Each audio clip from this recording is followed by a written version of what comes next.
भी लिखूं इसके लिए कम है, सच ये है माँ तू है तो हम हैं। नमस्कार, सुस्वागतम, वेलकम, अभिनंदन। मैं हूं आपके साथ आपकी अपनी होस्ट एंड दोस्त डॉक्टर वाय राखी। आपका स्वागत अभिनंदन करती हूं आपके, मेरे और माता रानी के इस खूबसूरत से यूट्यूब चैनल पर। ओए होए कैसा है मेरा इस संसार, दिन दुगनी रात चौगनी तरक्की करे, माता रानी की असीम कृपा आप पर सदैव बनी रहे। चलिए कार्यक्रम की शुरुआत हमेशा की तरह बिलीव इन कर्मा।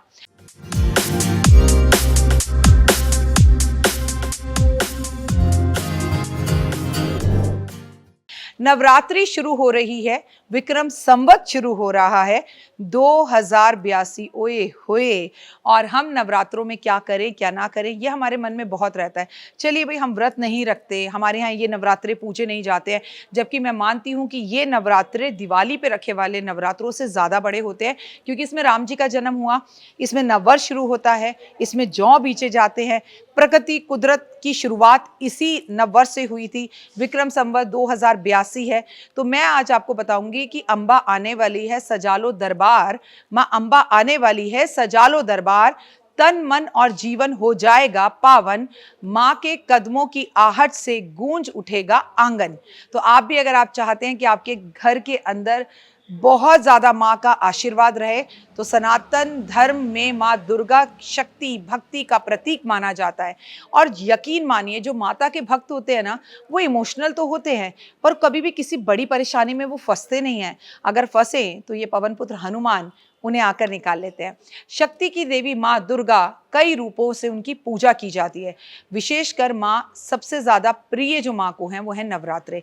जो व्यक्ति माता का सच्चे दिल से आराधना करता है वह जीवन भर के दुखों से दूर रहता है। मान्यता है कि माँ को मानने वाले उनकी कृपा दृष्टि को पाने के लिए नवरात्रों से अच्छा और कोई भी मौका नहीं है, और नवरात्रों का इंतजार करते हैं।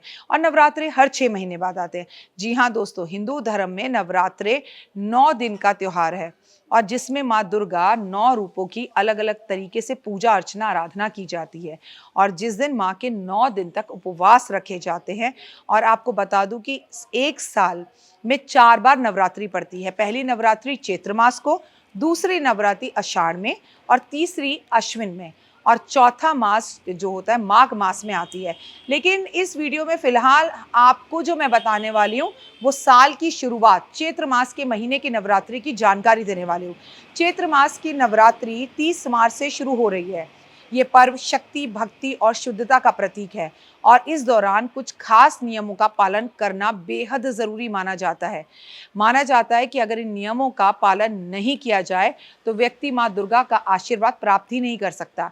आइए जानते हैं नवरात्रि में क्या करें और क्या ना करें। सबसे पहले बात करेंगे कि नवरात्रि में क्या करना चाहिए। पहला नियम, शुद्धता का पालन करें। जी हाँ, नवरात्रि के दौरान तन मन और घर की शुद्धता का विशेष ध्यान रखें। घर में साफ सफाई हो, उसको लेकर आप जो कपड़े पहने वो काले नीले ना हो, शुद्ध हो, और रोज कपड़े बदले, रोज स्नान करें और सफाई का ध्यान रखें। साथ साथ रोज आपको भगवान को धूप दीप अगरबत्ती जरूर दिखानी है। नवरात्रों के पहले दिन और नववर्ष चैत्र मास के नवरात्रों, तो नववर्ष विक्रम संवत के अनुसार आपको कलश स्थापना करनी है। रात्रि की शुरुआत में कलश स्थापना जरूर करें। नवरात्रि की शुरुआत में कलश स्थापना जरूर करें। कलश को सही स्थान पर और किस विधि से रखना है, किस तरह से पूजा घर में रखना है, शुभ और सकारात्मक ऊर्जा का प्रतीक इसे माना गया है, ये मैं आपको अपनी पहली वीडियो में बता चुकी हूँ। उम्मीद है आपने वो वीडियो देखी होगी। नहीं देखे तो आप अभी भी देख सकते हैं, वो यूट्यूब पर है। नवरात्रि के 9 दिन में आपको माता के अलग अलग रूपों की पूजा करनी होती है। विधि विधान से उनके मंत्रों का उच्चारण और आरती करनी होती है। और हाँ, नवरात्रों में माँ को फूल चढ़ाने का विशेष महत्व होता है।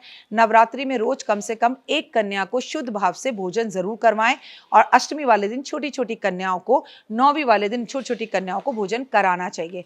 अगर आप नवरात्रि का व्रत रखते हैं और पूरी श्रद्धा भाव और नियम से व्रत रखते हैं तो बहुत अच्छी बात है। लेकिन अगर आपको शुगर बीपी है और आप व्रत नहीं भी रख पाते, तो जिसने व्रत रखा हुआ है उस भूखे व्यक्ति को भोजन करवा दीजिए, या जिसने व्रत रखा हुआ है उसकी व्रत में मदद कर दीजिए।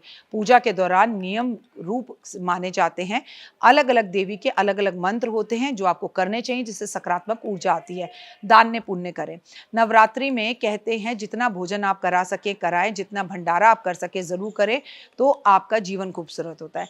लेकिन ये तो हुआ हमें नवरात्रि में क्या करना चाहिए, पर ऐसा भी तो जरूर होगा कि नवरात्रि में जो हमें नहीं करना चाहिए। माँ दुर्गा को समर्पित नवरात्रि के दौरान मांसाहार, शराब पीना, तामसी भोजन करना, इन सब चीज़ों से दूर रहना चाहिए क्योंकि इनका सेवन करने से शुद्धता भंग होती है और माँ नाराज होती है।